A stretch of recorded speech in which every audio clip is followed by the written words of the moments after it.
Oh, wow. Wasn't that just a great housekeeping video? Man, that's probably the best one I've seen. Well, I am super excited to be a part of this Fusion Exchange virtually.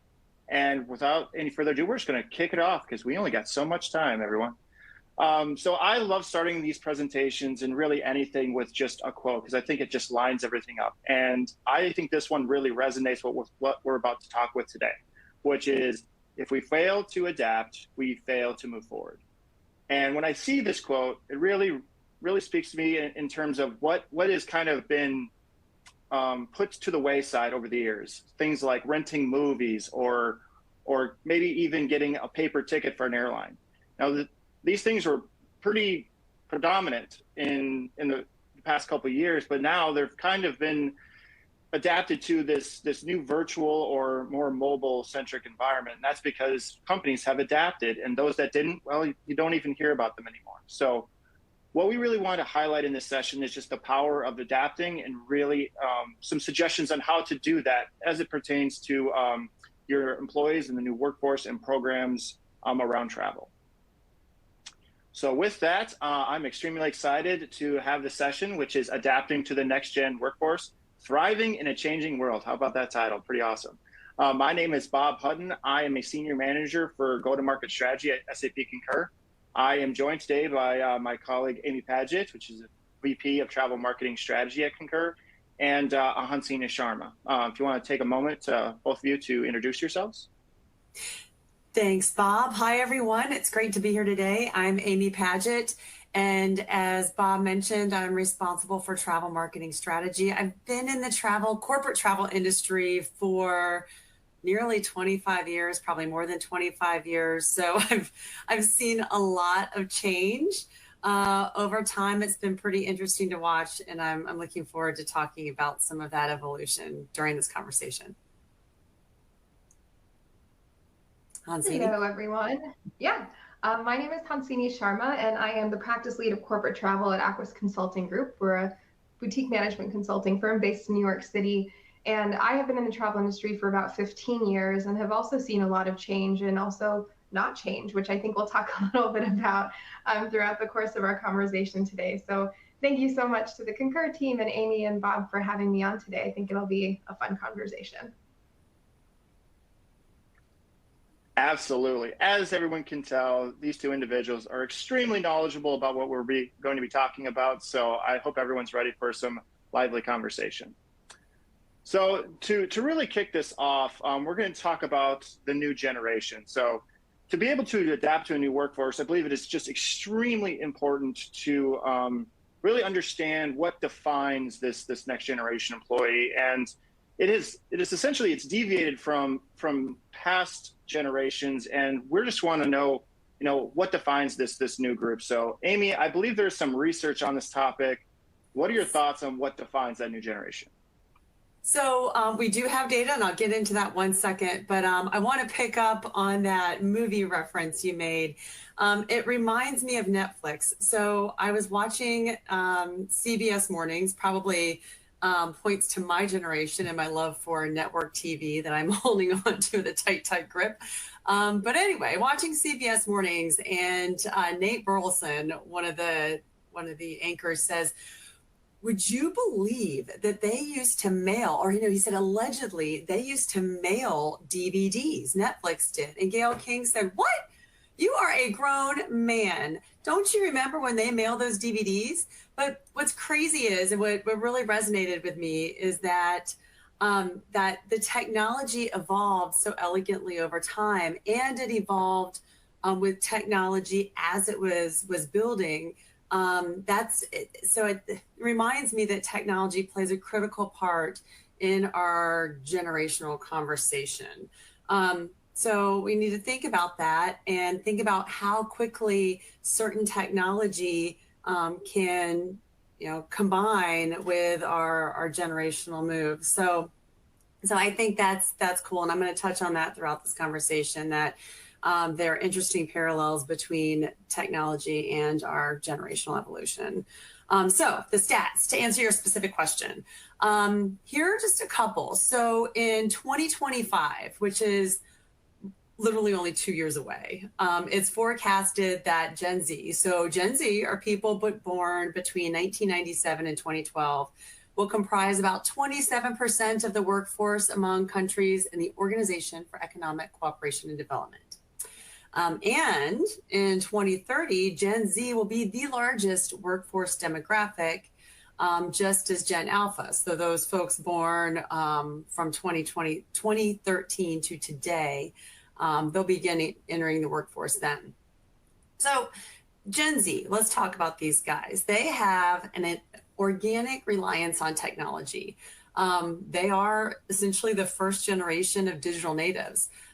There is a deep focus on sustainability, and they want a company culture that resonates with their beliefs and values. So again, more data, but according to a survey commissioned by LivePerson, 65% of Gen Z respondents prefer to communicate with others digitally rather than in person. And as a parent of a college or a senior in college, I can completely relate to this. Everything's digital. There's no, no conversation over the phone. Also, by the IBM Institute for Business Value, they found that 75% of Gen Z prefers mobile as their device of choice. Again, can completely relate with college senior. And then per our own SAP Concur Global Travel Survey, 98% of Gen Z respondents plan to take steps to reduce their environmental impact while traveling for business over the next 12 months. And 89% of business travelers in the SAP Concur Global Business Travel Survey said they'll take extra steps over the next 12 months to reduce their environmental impact when traveling for business. And finally, I know there's a lot of stats. The same survey indicates that employees now expect a greater degree of flexibility when undertaking a business trip. That's important. 97% of business travelers at companies with a corporate travel policy say they expect to be allowed to make travel choices outside of company policy for reasons such as safety, work-life balance, and sustainability. So there's a really cool intersection of the changing workforce expectations and technology to deliver a managed travel program that is still true to our missions. Just like Netflix, they're maintaining relevance and staying true to their mission, but they're evolving to meet the demands of customers, leveraging technologies that's brand new to all of us. That's awesome. And what really that says to me is that awareness on a global scale is becoming more mainstay. That's kind of the table stakes, it seems like, you know, environmentally, everyone is more aware of those effects, and as well as the travel. So this is, all those stats just kind of highlight those, which is really interesting. So my next question then, and this is to Hansini, I mean, why as organizations do we even care? I mean, stats are one thing, but why do we care about these generational differences? So Hansini, can you speak to this one? Yeah, absolutely. I mean, I think based on the statistics that Amy just shared, I think it's pretty evident that we should care because our priorities are different. And that means that change is on the horizon, or, I mean, it's happening right now. The statistic that Amy just referenced of Gen Z compromising about 27% of the workforce by 2025, that means that a lot of them are already here. The newer entrants to our workforce just have a stronger emphasis on balance, mental health, work life, physical health, and enjoying life in general. And I mean, to reference again the statistics that Amy just shared, she talked about sustainability. She talked about flexibility in travel programs to maintain some of that balance. I think this, to me, indicates that this new generation is looking at their jobs differently and the choices they make in education and so much more. We've seen that across a bunch of different areas, I think in the last few years in particular, and it's clear the numbers are talking as well. So we have to care about it because it's happening. Awesome. That's a great point, Hansini. Essentially, we need to care because if you want the best and brightest, this is kind of what they're asking for. Yeah. So it's either you adapt or you die, right? So not to be too harsh in terms, but so how does this affect T&E programs then, Hansini? Yeah, I think that's a good question. I think it impacts them a lot and not a lot at the same time, but I think it's how you think about it. When priorities change, how we travel changes, right? Like, think about it personally. If your priority is to just get somewhere as quickly as possible, you're probably thinking less about, you know, the airline or things like that. You just kind of go for what you need. But I think when it comes to corporate travel, a significant component here is education. So the last 3 years of new grads, I mean, you think about like 1997, do the math on that, 22 years later, post-college, that's 2019. When they entered the workforce, they entered virtually from their living rooms, from their homes, in many cases, their parents' homes. And the reality of it is that now that they're in the workforce, many of these people might be traveling for the very first time. So a quick anecdote, I call her my little cousin, but she's not that little. She works for a very large tech company in Seattle, and she graduated in 2020 at the height of the pandemic. And she went on her first business trip a few months ago, like earlier this year. And I got a call from her asking me about this because she had no idea what to do, how to book her travel, what to wear, if she could have a glass of wine at dinner. If she's asking these questions, I bet a lot of other new entrants to the workforce are asking these questions too. And I think it's important for our T&E managers to spend time on change management and education. And we'll touch on change management a little bit more later, but it should also prompt us to look more closely at the policies that we have in place and see if they make sense for the changing preferences in travel, and they're easily consumable by newer travelers as well. That's an amazing point, because I think that, and I think we're going to touch on this later, some of these policies haven't been updated for potentially years, and a lot's happened in the last couple of years. And I feel like that window to change is getting shorter and shorter. You can't update it every 3 years anymore, because they're just, to your point, Hansini, they're just not going to be relevant anymore. So that, all great points. And I think we're going to dive in more now into really focusing on what is important. So first and foremost, what is the expectation of this new generation? So we touched on a little bit about this, but Hansini, why don't you just continue that talk track about, like, what are these expectations, and how it probably hard to navigate? Yeah, I think I'd be happy to. And I think I mentioned this earlier, but newer generations have different priorities, or this newer generation does, especially when it comes to how we work. They're seeking careers where they can also have very full and robust personal lives, with their mental health and physical health as very significant priorities. You know, we're seeing this shift where more and more companies are offering mental health options as part of their benefits and things like that. So it's really great to see that employers are reacting in a positive way. I think they want to be able to find a job that's fulfilling for them intellectually and matches what they studied and what they're interested in, while it also supports some of their personal goals, but not take over their whole life, where they're working all the time and not being able to enjoy any of their time. I think we're also feeling the impacts of inflation. It's happening. It's statistically happening. So compensation is important to maintain certain lifestyles. So that's a little difficult, and those are different expectations than maybe we've experienced in the past. So it sounds like flexibility is kind of the order of the day with some of these policies. I guess this kind of goes into the next question is, how are organizations able to navigate these expectations? Sometimes it's not possible. I mean, I may want a private jet everywhere I travel, Hansini, but that does not mean that Bob Hutton, senior manager, gets one. So how do you ensure you're not alienating a workforce, maybe even unintentionally? Well, Bob, I think maybe we should just go into a private jet together. Let's work that out. We'll table that discussion for later. Seems important.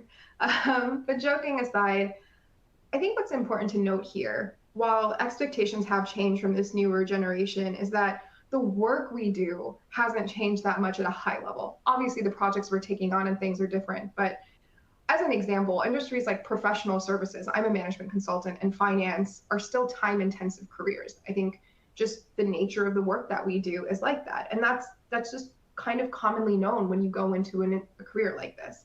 And that's going to continue to be true, because that's the nature of the beast here. I think what's important here is employers need to be super transparent about this in the recruiting process and onboarding process. Like, they need to set expectations up front. We've gone through a few weird years with the pandemic and a great resignation and huge changes in the workforce across the world. And frankly, I see and hear of companies aggressively trying to hire great talent. I mean, we're seeing it all over the news. Like, it's really difficult to find good talent. It's very difficult to find a job. It's also very difficult to hire the right people. It's a really tough market. But I think it's so important to share expectations up front, That's the navigation of it, being very transparent upfront so you're not misaligned later on. But no one likes to be bait and switched. And I think that transparency is what helps you to not alienate a workforce, but like the bait and switch can. If you know what to expect upfront, it's less surprising to you when it happens. It's kind of your fault if you're surprised later. You want to be clear about what your expectations are, so they're standards that both you as the employer and the new employee can be held to. But I think transparency and open communication is the name of the game here.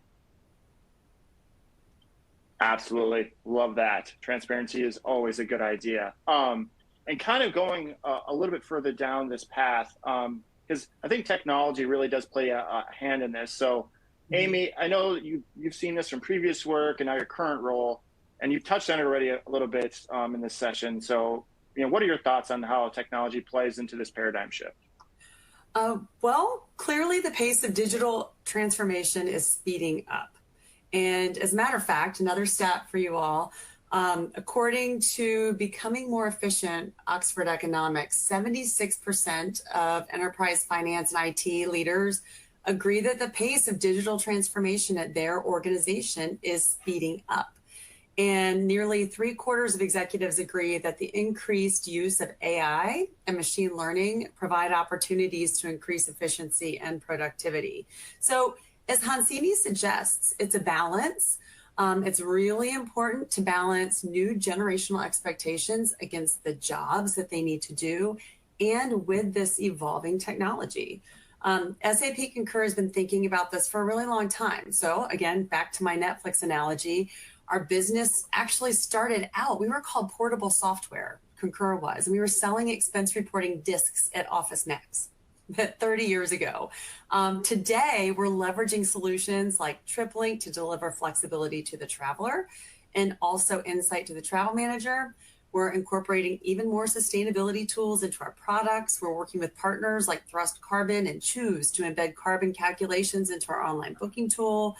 We're exploring ways generative AI, can help us really personalize the traveler's booking experience. And so that they know, they understand, again, back to Hansini's point around communicating the policy and experience, we can use these new tools to do that. So kind of like Netflix, again, we are evolving our solutions to meet the needs of today and tomorrow's travelers with technology, all without losing sight of that mission. That's such great points, Amy. And especially with technology, I feel like we're just everything is moving so much faster, and without embracing new technology, and you mentioned AI as being a critical component of the future, I think that's really the only pathway that we can actually get and meet all these expectations of this new workforce. So all great points. And that kind of brings me to this lovely little line that we at SAP Concur love. It's called "Business travel is changing and so are we." So as this whole session is about adaptation, Concur has been embracing this for a long time. And this is really how we perceive all of our technology and how we're helping our customers by changing too. And with that in mind, let's look at some tactics around adapting programs and policies, which is difficult because we know there are new generations out there. Obviously, we've just been talking about it, and the expectations that need to be met to attract that top talent. Again, we've been discussing that off and on this entire time. So Amy, have you seen any strategies that really help better these new policies? I guess, what have you seen to help? Well, Bob, since I'm the stat lady, we'll go back to our travel manager research for just a minute to remind everyone here that they are in good company as far as policy development is concerned. So according to our survey, 98% of global travel managers expect their company to change their travel policies. 98%, that's big. And the most common change will be to enable better tracking to ensure employees' safety in certain parts of the world, according to nearly half of the respondents. So you're listening to travelers. So consider, you're in good company. Consider joining a travel association like GBTA. Lean on your peer network to learn about their policy innovations. Also listen to your travelers, understand their needs, and leverage technology that they're familiar with to meet your travel goals. The SAP Business Travel Survey indicated that in the next 12 months, travel managers say their company's travel policies will change. 1, to better accommodate travelers' need for flexible options. So like booking directly with suppliers and to better comply with internal and external sustainability goals, both of which align with our next gen traveler expectations. So what I get from that is listen, and then you will find the answers from your teams. So I like that. You know, it's always best to hear from what I like to call the rank and file, the entire employee organization. So I guess kind of going along that, Amy, what are some areas of T&E specifically and about modernizing some tactics around them? So one area that immediately springs to mind is travel content and the way content is being distributed. It's a hot topic right now. And there's a big opportunity for us to leverage technology to make policy compliant travel choices way easier for our travelers. There's so many options out there, so many booking channels, and it can be overwhelming to a new business traveler. I mean, Hansini's talking about her not so little cousin, and we need to help travelers understand, how it works at our companies.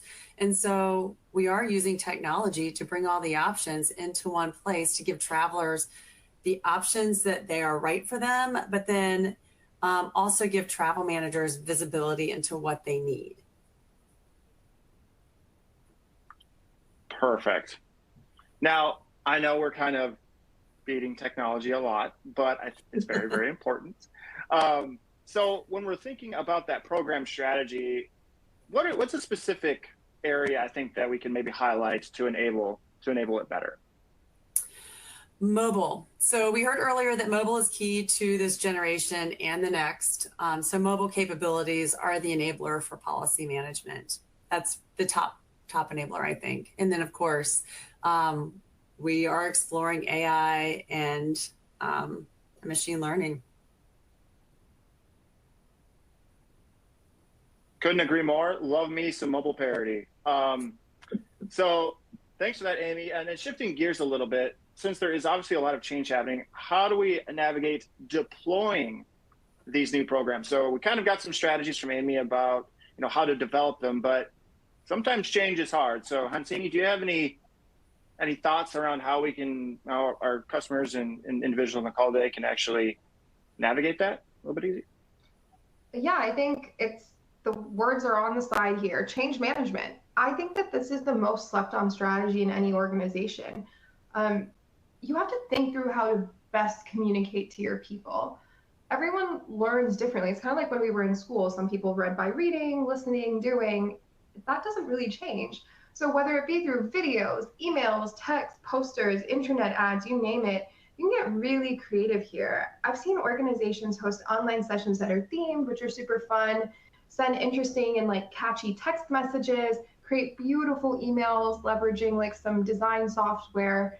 You have to figure out how your people consume information, and that could be different for everyone. And that's all part of a very robust change management strategy. There are so many different strategies and frameworks that we can deploy here, but that's a whole different session for a different time. But I think the takeaway here is that people listen when they have clear details on what is expected of them. And so we have to figure out a way to get that to them. And a sound change management plan can help you with that. Love it. Yep, I totally agree. And kind of going back to that change management, sometimes it's not a one size fits all. So, and I know there's organizations that are very large and organizations that are very small. So I guess, Amy, from your experience being in this world for a long time, what would be a difference between a large and a small organization kind of tackling that? I had short answer for you. I have to completely agree with Hansini. Regardless of the organizational size, small or large, change management and communication are key, really. I think, again, no matter the size of the business, you need to communicate to your travelers. So even if they're small or large, just communicate to your people, and that modality might change. Yep. Okay. And that makes sense. As Hansini mentioned, there's a lot of different ways to tackle these issues. And honestly, I've talked to various admins that do newsletters, but that may not work for a large organization just because you got 5,000 people to communicate to. So that's a very good point, Amy. Yeah, and I think it does all goes back to technology too. I mean, things are rolling out over time. I mean, there's stats out there again around how long it takes a software to get to like I don't know, a million users. And for Facebook, it took a certain amount of months. For Gen AI, for Chat GPT, it took a matter of days to get to that number. I mean, the acceleration of innovation is changing technology innovation. So, you know, if, as far as communicating to your travelers, I think maybe it's not necessarily a large or small organization. It's the traveler type, which we're talking about here today. So, you know, this next generation of travelers uses mobile. That's mobile first technology. And so perhaps you leverage that technology and that tool to communicate to those travelers and to manage the change. Love it. Great points. And kind of going along with that, you know, this is all great information, but what happens if we just say status quo is flavor of the day, and we don't do anything? Hansini, what's your take on that? I think that the cost of doing nothing is too high. We risk engagement and employee experience. We risk the structure of our programs falling apart. I think we can all agree that there are some significant tech debts in our travel programs across the board that we're working very rapidly in the industry to fix. I mean, I think Amy has touched on this very eloquently of like technology is transforming very elegantly, but there are still tech debts in travel. But without true engagement, we can't really move anything forward. Like kind of building on the change management piece, we frequently say that like the best technical implementation isn't worth it if you don't know how to use it or someone doesn't know that it exists. And that comes from communication and change management. But similarly, like we have to make sure that we're communicating what is needed and then act on it. So both from a technical perspective, and obviously we've talked about technology a lot, but also from an employee perspective and the employee experience. So for those new entrants, what does the policy need to look like? What does the booking pattern need to look like? We need to get feedback, reflect on what makes sense for the program, and then build a business case for implementing change and improvement. But we can't just do nothing. Well, just perfectly said. Amy, we're kind of getting up on time here, but do you have anything to add to that as well? Again, agree with Hansini. Doing nothing comes at a cost.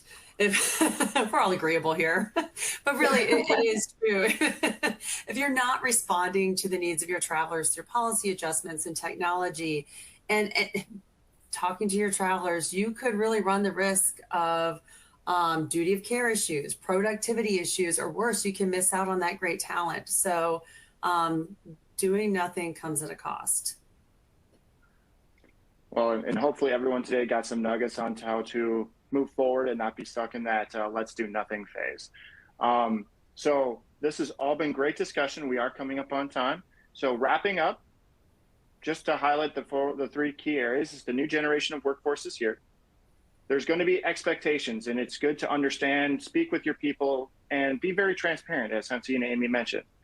And flexibility in policy is vital to a thriving workforce. And I think, as Amy mentioned and Hansini as well, technology is the avenue for which you achieve that in an easy and repeatable way.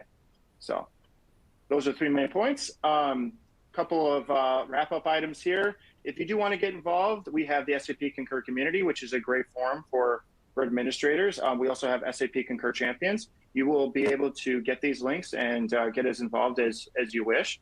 They're both great programs, and we highly encourage you to be as involved as you can.